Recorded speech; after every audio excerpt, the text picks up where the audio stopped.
রাজ্যে পালাবদলের পর তৃণমূল কংগ্রেসের ভাঙনের পাশাপাশি তৃণমূলের তহবিল সংক্রান্ত খবরও ছিল শীর্ষে শিরোনামে। কি সেই খবর? তৃণমূলের তহবিল কার দখলে থাকবে? তৃণমূলের দুই গোষ্ঠীর মধ্যে এই আকচাকচির পাশাপাশি এর জল গড়ায় আদালত পর্যন্ত। ইডি তদন্ত ভার নেয় এবং আজ বিকেলে যে খবর আসে যে ইডি তৃণমূল কংগ্রেসের এই অ্যাকাউন্ট ফ্রিজ করে দিয়েছে। কিন্তু এর গোড়াপত্তন কোথায়? দ্য ওয়াল সেটা প্রথম তুলে ধরেছিল। আমি কথা বলবো, আমার সঙ্গে রয়েছেন দ্য ওয়ালের editor in chief Shankhadeep Das. তৃণমূলের এই তহবিল, চার্টার্ড বিমান, সেই সংস্থাকে ট্রান্সফার, এই খবর আমরা প্রথম দ্য ওয়াল তুলে ধরেছিল। মানে দর্শকরা জানেন যদি মনে থাকে যে দ্য ওয়ালে এই খবর প্রথম তুলে ধরেছিল। আজ তার পরিণতি এখানে যে অ্যাকাউন্ট ফ্রিজ হয়ে গেল। দেখো, রিসেন্ট টাইমসে যদি তৃণমূলের মধ্যে একটা এমন একটা মোমেন্ট আসে যে মোমেন্টটা ভাঙনের জন্য সব থেকে বেশি ক্যাটালিস্টের ভূমিকা পালন করেছে, সেটা হচ্ছে যে অভিষেকের চার্টার্ড বিমান। ঠিক এই খবরটা দ্য ওয়ালই ব্রেক করেছিল যে অভিষেক বন্দ্যোপাধ্যায় হারের পরেও, পরাজয়ের পরেও কিভাবে চার্টার্ড বিমান নিয়ে যাচ্ছেন, এবং সেই কেঁচো খুঁড়তে খুঁড়তে দেখা যায় ইলেকশন কমিশনের তৃণমূলের যে হিসেব, সেখানে শয়ে শয়ে কোটি টাকার শুধুমাত্র চার্টার্ড বিমানের জন্য খরচা করা হয়েছে, ভাড়ার জন্য।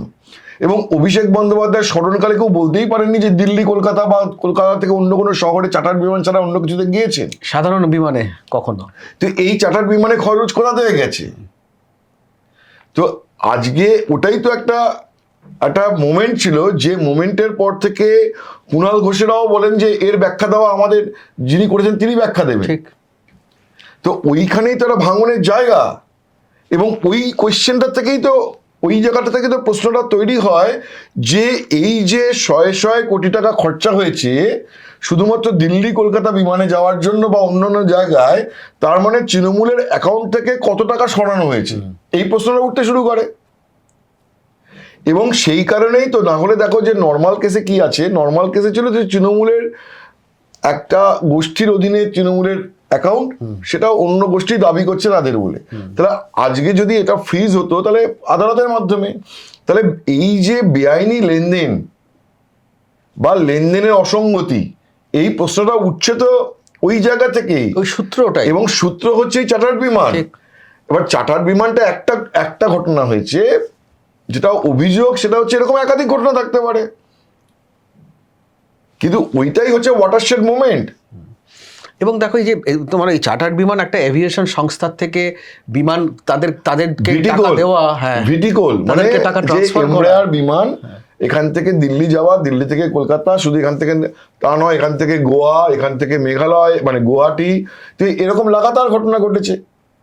তো এইটা হচ্ছে যে একটা টিপ অফ দ্য আইসবার্গ, এবং ওইখান থেকেই তখন আস্তে আস্তে আস্তে আস্তে এই প্রশ্নগুলো ওঠে যে তাহলে টাকাগুলো, বাকি টাকার কি হয়েছে। এবং ভেরি ইন্টারেস্টিং, তুমি দেখো যেখান থেকে তৃণমূলের অনেকে, মানে এই ঋতব্রত গোষ্ঠীর তৃণমূলের অনেকে বা তৃণমূলে যারা কালীঘাটের সঙ্গে এখনো জড়িয়ে রয়েছেন, যারা ঘরোয়া আলোচনায় আমাকে বলছেন যে তারাও হিসেব মেলাতে পারছেন না। তার কারণ হচ্ছে, তুমি ভেরি ইন্টারেস্টিং, এবং দর্শকদেরও এটা শোনা উচিত, সেটা হচ্ছে যে দেখো রিসেন্ট টাইমসে 2023-24 ফাইন্যান্সিয়াল ইয়ার, এই বছরে তৃণমূলের আয় হয় 646 কোটি টাকা। আর ঠিক তার আগের বছর যে 2022-23, সেখানে তৃণমূলের রোজগার ছিল 333 কোটি টাকা আয়। তার আগের বছর ছিল 545 কোটি টাকা। ঠিক আছে, এবার এই যে 545 কোটি, 333 কোটি, 646 কোটি, এবং তারপরে দেখা গেছে 24-25 আর্থিক বছরে আরো 222 কোটি টাকা আয় হয়েছে। ঠিক আছে, এবার এই যে পরিমাণ আয়, আর আজকে বলা হচ্ছে যে অ্যাকাউন্টে 440 কোটি টাকা পড়ে আছে, এর মাঝখানে গিয়েছে মাত্র দুটো নির্বাচন, এর মাঝখানে মাত্র দুটো নির্বাচন গেছে, 21-এর বড় নির্বাচন, আচ্ছা, আর 24-এর নির্বাচন। 26-এর নির্বাচনের হিসেবের মধ্যে নেই 26-এ, কারণ ইলেকশন কমিশনের তৃণমূল যে হিসেব নিকেশ জমা দিয়েছে সেটা হচ্ছে 2024-25 ফাইন্যান্সিয়াল ইয়ারের জন্য। 25-26 এবং 26-27 ফাইন্যান্সিয়াল ইয়ারের হিসেব তো এখনো জমা পড়েনি। 26-27 ফাইন্যান্সিয়াল ইয়ার গেলে তবে বোঝা যাবে যে 26-এর ভোটের প্রকৃত খরচ কি হয়েছে, এবং 25-26-এরটা তো বোঝা যাবে। সেটা তো এখনো আসেইনি। 21-এর নির্বাচন এবং হচ্ছে 24-এর লোকসভা ভোট, এই দুটো মেজর ভোট ছিল। আর কি ছিল? মেঘালয়, ত্রিপুরা এবং গোয়ার নির্বাচন, যেখানে বারবার যাতায়াত করতে দেখা গেছে। তুমি দেখো যে 23-24 আর্থিক বছরে খরচা দেখানো হয়েছে 646 কোটি টাকা। এটা মাই নেতার ওয়েবসাইট দেখে আমি বলছি। তো কথাটা হচ্ছে যে তৃণমূলের অনেকের বক্তব্য যে পরিমাণ আয় হয়েছে, এক একটা নির্বাচনে কত কোটি টাকা খরচা হতে পারে, 200-300 কোটি টাকা। ঠিক। তাহলে এই এতগুলো টাকা কোথায় চলে গেল? এটা তো কোথাও গিয়ে একটা অসঙ্গতি। এইখান থেকেই তো তোমার সন্দেহটা তৈরি হচ্ছে, এইখান থেকেই সন্দেহটা এদের তৈরি হয়েছে। এবং যে কারণে বারবার করে ঋতব্রত গোষ্ঠীও বলছে যে পুরো অ্যাকাউন্টের, গত 10 বছরের অ্যাকাউন্টের অডিট করতে হবে, কোন কোন খাত থেকে টাকা এসেছে, কোন কোন খাতে টাকা খরচ হয়েছে। এবং তুমি দেখো যে তৃণমূল কংগ্রেস এই যে 2021-22 আর 2024-25 এই দুটো ফাইন্যান্সিয়াল ইয়ারে একটায় প্রায় 550 কোটি টাকা, একটায় প্রায় 650 কোটি টাকা আর্নিং হয়েছে। 1200 কোটির মতো। এই দুটোই হচ্ছে তোমার মেজর আর্নিং হচ্ছে তোমার ইলেকট্রাল বন্ড থেকে। বিজেপির পরেই ছিল তৃণমূল কংগ্রেসের বন্ডে। একটা আঞ্চলিক দল, তার রোজগার হচ্ছে প্রায় জাতীয় দলের প্রায় পরেই, কংগ্রেসের থেকেও বেশি ইলেকট্রাল বন্ডের মাধ্যমে যা রোজগার। তাহলে সেই টাকা গেল কোথায়? এই হিসেব তৃণমূলের নেতারা মেলাতে পারছেন না। এবং কেন আমি চার্টার্ড ফ্লাইটের কথা বলছি, চার্টার্ড ফ্লাইটের স্টোরিটা আমরা করার পরে বাংলায় হেনো মিডিয়া নেই সেই স্টোরি ফলো আপ করেছে, কিন্তু প্রথম স্টোরি করেছি আমরা সবাই ফলো করেছে। তারপরে স্টোরি প্রথম স্টোরি করেছি আমরা, আমরা ইলেকশন কমিশনের থেকে সেই হিসেব, চার্টার্ড বিমান বাবদ কত টাকা খরচ দেখানো হয়েছে সেইটা তুলে নিয়ে এসেছি। একদম আমরা সূত্রটা ধরেই দিয়েছিলাম, কোথা থেকে আমরা ফলো আপ করেছি, আরো ফলো আপ করবো আমরা এই চার্টার্ড বিমান নিয়ে। আরেকটা প্রশ্ন উঠে আসছে যে কোথাও, মানে এটা অদ্ভুত একটা অভিযোগ বা যেটাই উঠুক না কেন, যে এই টাকা থেকে বিমান কেনা হয়েছে এবং তারপরে সে বিমান কেনার জন্য এই টাকা দেওয়া হয়েছে একটা এভিয়েশন সংস্থাকে, এবং বিমান কেনার জন্য দেওয়া হয়নি। তাহলে তাদেরকে আবার ভাড়া নেওয়া হয়েছে বিমান কেনার জন্য। এইটা আমি জানি না বিমান কেনার জন্য দিয়েছে কিনা, কিন্তু ভাড়া নেওয়া হয়েছে ভিটিকল, তাদের থেকে ভাড়া নেওয়া হয়েছে। একটি বেসরকারি কমার্শিয়াল যারা ভাড়া দেয় তারা দিয়েছে। এটা একটি এমব্রেয়ার বিমান। এমব্রেয়ার এই ধরনের ছোট ছোট চার্টার্ড ফ্লাইট তৈরি করে, চার্টার্ড বিমান তৈরি করে। মানে বলে রাখার জন্য, দর্শকদের জানানোর জন্য বলি যে 2004 বা 2005 আর্থিক বছরে ভারত সরকারও 4খানা এমব্রেয়ার বিমান কিনেছিল।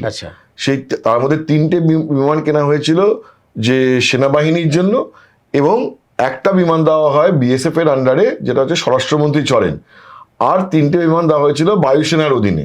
সেটাও বায়ুসেনার শীর্ষ কর্তারা, প্রেসিডেন্ট, ভারতবর্ষের রাষ্ট্রপতি, বা সেই সময় একমাত্র অন্য দপ্তরের মন্ত্রকের মন্ত্রী হিসেবে একমাত্র প্রণব মুখোপাধ্যায় ওই এমব্রেয়ার বিমানের সুযোগটা পেতেন, তাকে তিনি এন্টাইটেল ছিলেন, সরকার ঠিক করে দিয়েছিল। ফলে প্রণববাবু ওই এমব্রেয়ার বিমান নিয়ে বিদেশেও যেতেন। মানে আমি ওই এমব্রেয়ারে চলেছি সফর সঙ্গী হয়ে ফ্রান্স, জার্মানি, থাইল্যান্ড, কোরিয়া, আরো অনেক দেশ, ওই আমি এমব্রেয়ারে করেই গেছি। তো ফলে ওই এমব্রেয়ারটা তখন কিনেছিল। এখন Embraer basically chartered flight mostly. তো এখানেও যে ভিটিকল যে যাতায়াত করেছে সেটা এমব্রেয়ারই একটি বিমান।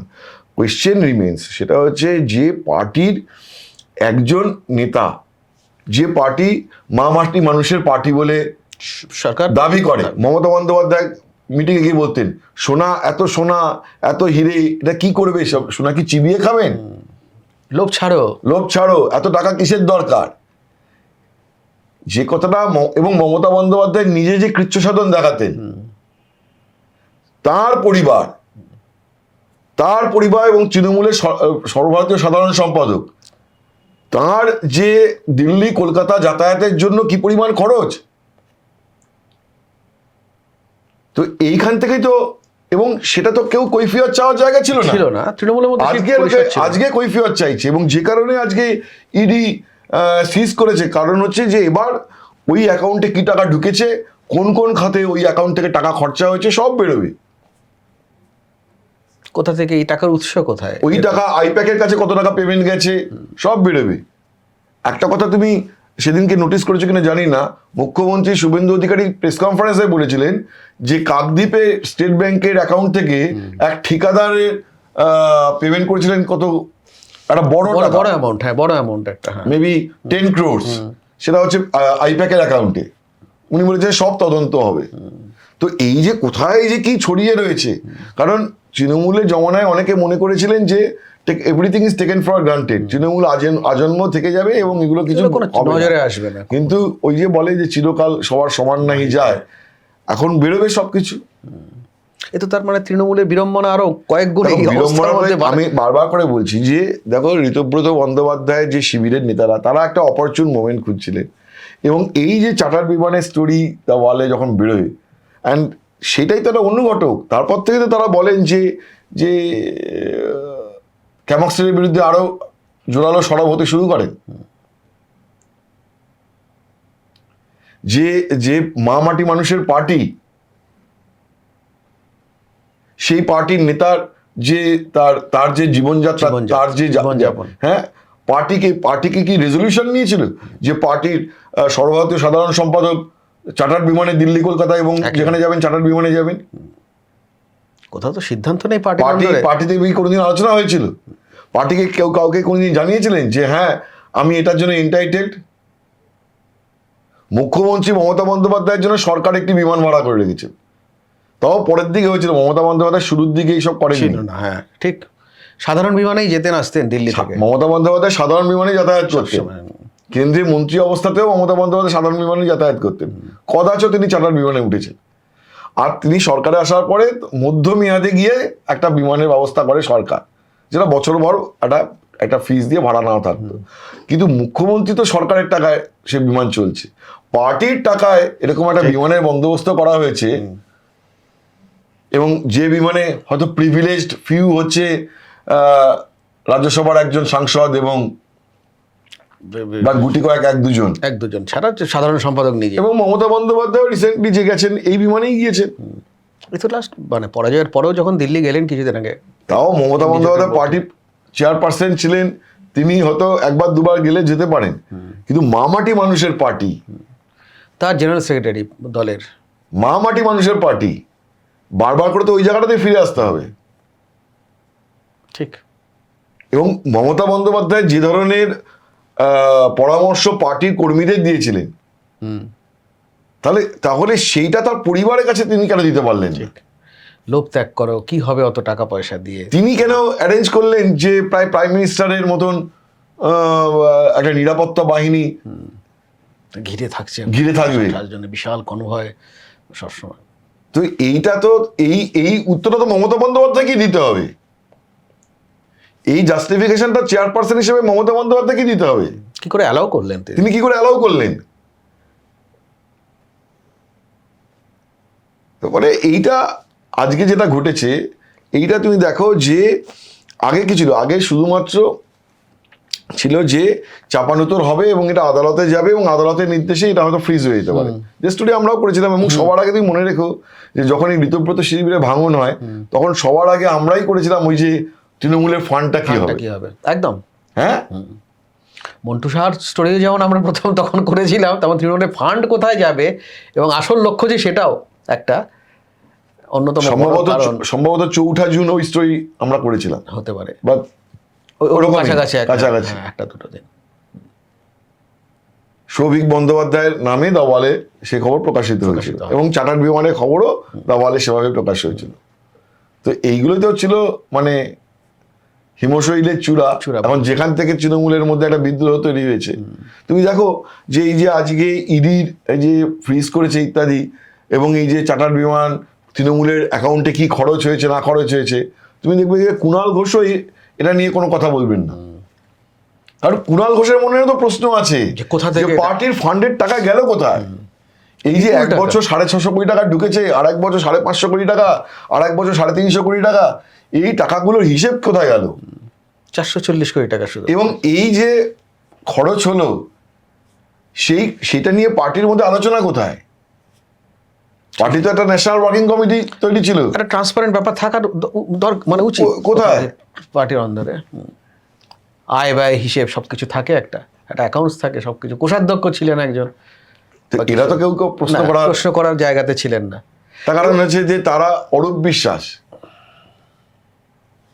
আজকে অভিষেক বন্দ্যোপাধ্যায় তিনি হয়তো কিছু বলেননি, কিন্তু এই অরূপ বিশ্বাসের জন্য তো মমতা বন্দ্যোপাধ্যায় এবং অভিষেক বন্দ্যোপাধ্যায় অনেক সময় মঞ্চে দাঁড়িয়ে নিজের ছায়া দেখতে পেতেন না, তারা এমন কাছে দাঁড়িয়ে থাকতে পারত ঠিক, যে ছায়াটাও গিয়ে অরূপ বিশ্বাসের গায়েই পড়তো, একেবারে মাটিতে পড়তে পারতো না। একদম।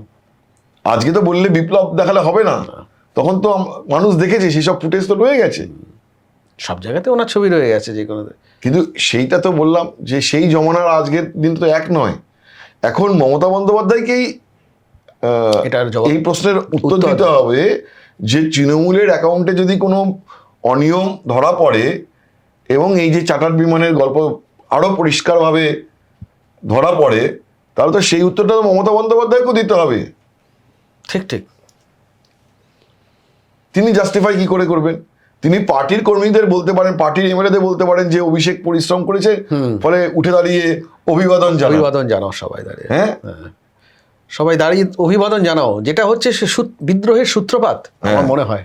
হ্যাঁ, বিদ্রোহের সূত্রপাত ছিল ওটাই, ইলেকশনের পরাজয়ের পরের দিনই বা তার পর দিন হয়তো প্রথম মিটিং এ। ফলে এই যে আজকে অ্যাকাউন্ট ফ্রিজ হলো, তার মানে হচ্ছে এবার গত 10 বছরে বা তারও বেশি সময় ধরে তৃণমূলের অ্যাকাউন্টে যা লেনদেন হয়েছে সব ইডি নজরে আসবে, এবং সেখান থেকে যখন একটা ইডি ফ্রিজ করেছে, তার ডেফিনেটলি ইডি একটা স্টেটমেন্ট, চার্জশিট ইত্যাদি প্রভৃতি পেশ করবে, এবং ইডি এই খরচ খরচা নিয়ে যারা কোষাধ্যক্ষ ছিলেন, যারা অ্যাকাউন্টে সিগনেটারি ছিলেন, অরূপ বিশ্বাস এবং আরো অনেকে, তাদেরও প্রশ্ন করবেন যে এই খরচের অ্যাকচুয়ালি যৌক্তিকতা কি, উৎস কি, কেন আপনি সই করেছিলেন, কেন চেক ইস্যু করেছিলেন, আয় ব্যয়ের হিসেব ইত্যাদি প্রভৃতি।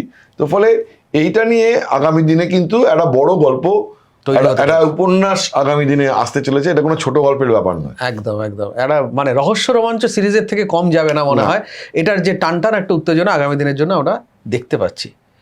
আজ এই পর্যন্তই। সব খবর দেখার জন্য চোখ রাখুন দ্য ওয়ালে।